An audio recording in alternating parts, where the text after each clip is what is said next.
Senator Roberts. Thank you, Madam Acting Deputy President. The Future Made in Australia Production Tax Credits and Other Measures Bill 2024 is a perfect example of the garbage legislation a one-nation government would abolish. For 30 years, Australia has been held hostage to the green climate scam, climate fraud.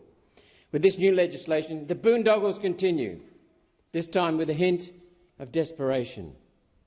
Now, the bill has three schedules. The first introduces a hydrogen production tax credit of $2 a kilogram of hydrogen. This is supposedly to encourage the production of hydrogen for use in processes that contribute to meet net zero targets. There it is again, raising its ugly head, net zero targets. There is a reason green hydrogen is going up in flames faster than the Hindenburg. If hydrogen was commercially viable, there would be a queue of companies producing and using hydrogen. But there aren't. There would be a queue of bankers lending for new hydrogen production. That isn't happening either. In fact, the reverse is true. Companies and banks are pulling out. One Nation has a different strategy to encourage production. It's called the profit motive.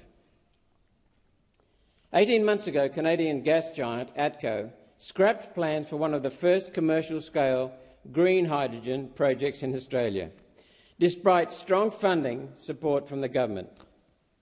Why? Because the numbers did not add up. In a sign of the times, Shell withdrew from a project to convert the Port Kembla Steelworks into a hydrogen-powered green steel project in 2022. Only last week, BlueScope announced a $1.15 billion upgrade to the same Port Kembla plant to produce steel for another 20 years, using coal. The Hydrogen Park project in Gladstone, in our home state, is suspended after the Queensland government and the private partner withdrew. Despite the hype, this project would only have produced enough hydrogen to power 19 cars. 19 cars, employing a handful of people. The Port of Gladstone container handling development, on the other hand, which One Nation has championed for years and which is starting construction shortly, a real project, will bring thousands of jobs to Gladstone with an $8 billion private sector investment. Real breadwinner jobs, real future productive capacity. Now, there have been some promising developments in hydrogen-powered cars, mostly from Japanese makers. Zero tailpipe emissions with a longer range and faster refuel contrasts with the high cost and impracticality of EVs, electric vehicles, to achieve the same outcome. But the Japanese are trialling these on the basis that they may be legislated. The Japanese are covering their options. It should be noted that this research is being conducted in the private sector, acting out of a profit motive. Nothing our government has done will develop this technology. Nothing. Consider Honda, for example, a disciplined, respected car maker, one of the leaders in the world, an amazing culture, leader in hydrogen. It's marking time. It has hydrogen-powered vehicles on the road, but they're using their shareholders' money to support these, prudently, just in case they're legislated. There's nothing in the hydrogen schedule of this bill that will provide Australian taxpayers with value for money. Nothing. And it's a bloody lot of money, $6.7 billion over 10 years. I can just see now Chris Bowen and Mr Anthony Albanese tossing out another few billion, $6.7 billion, to add to their trillions that will be invested eventually in this net zero madness. One Nation opposes Schedule 1 of the bill, and if the bill is passed, will be repealed when One Nation repeals all the green climate scam legislation. So let's move to Schedule 2. Schedule 2 of the bill creates production tax incentives for transforming critical materials into a purer or more refined form. The materials in question are those that are used in wind, solar, batteries, used to firm unreliable, unaffordable, weather-dependent power. More money being thrown down the sewer. This section of the bill is directed to an industry that already receives government support through other schemes,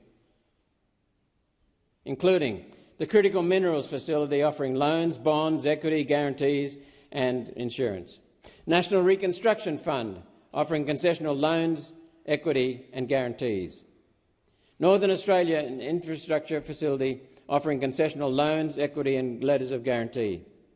Critical Minerals Research and Development Hub offering in-kind support via free research and development. Free research and development, not free to the taxpayer who are funding it, free to the company, which is separate to the normal research and development tax incentives from the Australian Taxation Office.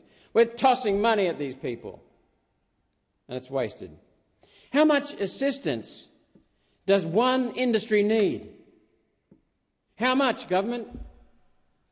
After all this assistance, who gets to keep the profits generated from all this taxpayer largesse? The processors do. The critical minerals proposal in Schedule 2 will cost $7 billion over 11 years. Another $7 billion. What's a billion here or there, says the government. The Albanese government is socialising the costs and privatising the profits. We pay for their development and the costs, and the companies take the profits. Worse, there's no requirement that the recipients are Australian-owned. What are you doing with people's money? What would actually help critical minerals in Australia is One Nation's proposal for a northern railway crossing from Port Hedland in the west to Moranbah in Queensland to open up the whole top end and provide stranded assets like critical minerals with access to manufacturing and export hubs. Let's move on to the third schedule, the final schedule. It's even worse. The bill changes the rules in the Aboriginal and Torres Strait Islander Act to allow Aboriginal communities wider borrowing powers. The new rules are not specified. Those will come later from the minister. Not only is this a failure of transparency, it creates a second round of debate when the rules are released. It creates more uncertainty. Rules written under proposed legislation should be included with the legislation so the Senate knows exactly what we are voting on and how the powers will be used. But we don't, and yet you're going to vote on this. Without those rules, One Nation cannot support this schedule either. In One Nation, we support the people. The Liberal, Labor, Greens, though, have decades of serving masters outside the party. Globalist, elitist, parasitic billionaires, foreign corporations, non-government organisations, United Nations, WEF and World Economic Forum alliance. The Senate is open to conclude, given the location of this provision within a bill about injecting money into the net zero scam, that net zero is the destination for this extra borrowing. Financing Aboriginal corporations to create their own government-subsidised businesses, doing things private enterprise won't touch. Won't touch.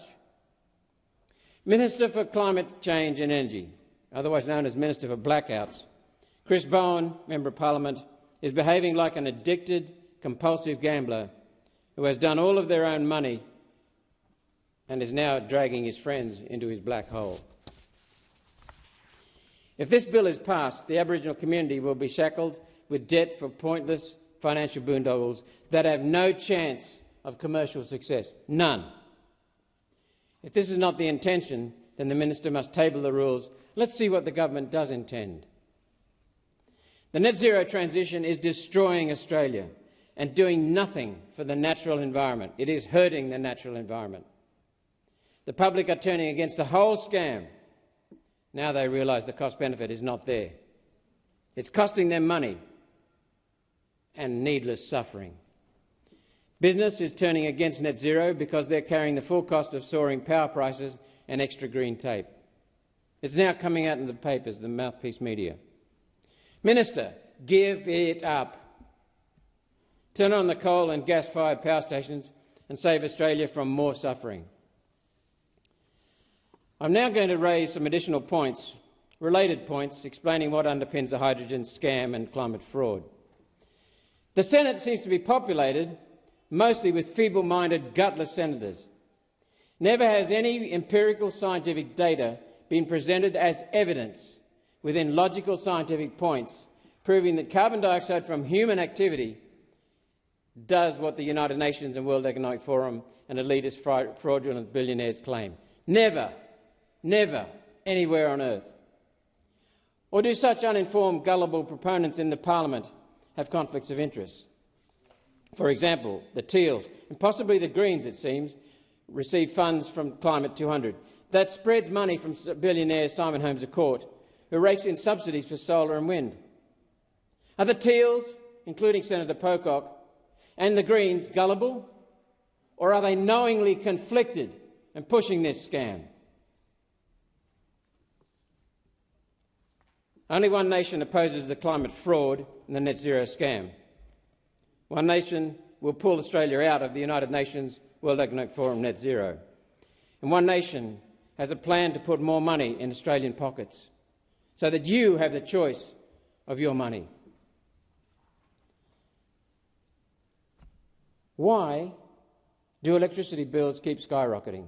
When we switch to LED lights, when we switch to star appliances, when we get power from huge solar and wind generators,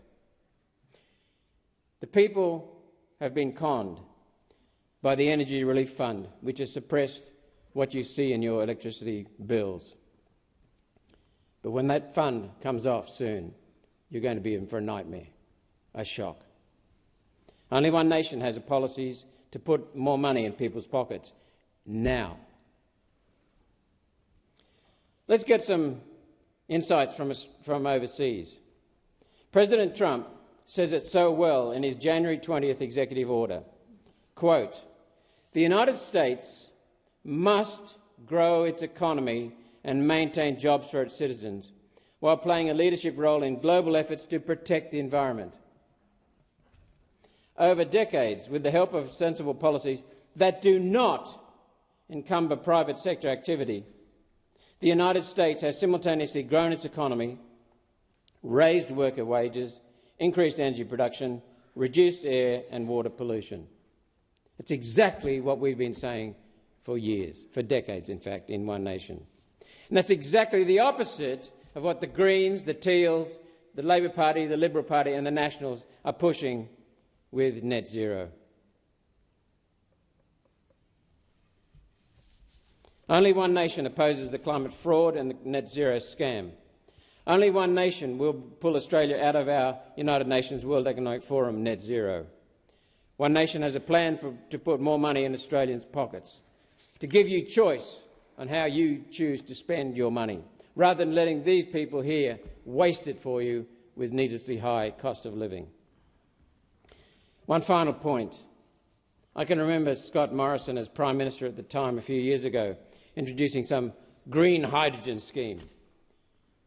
Incentive, more subsidies from people, taxpayers, to foreign predatory billionaires.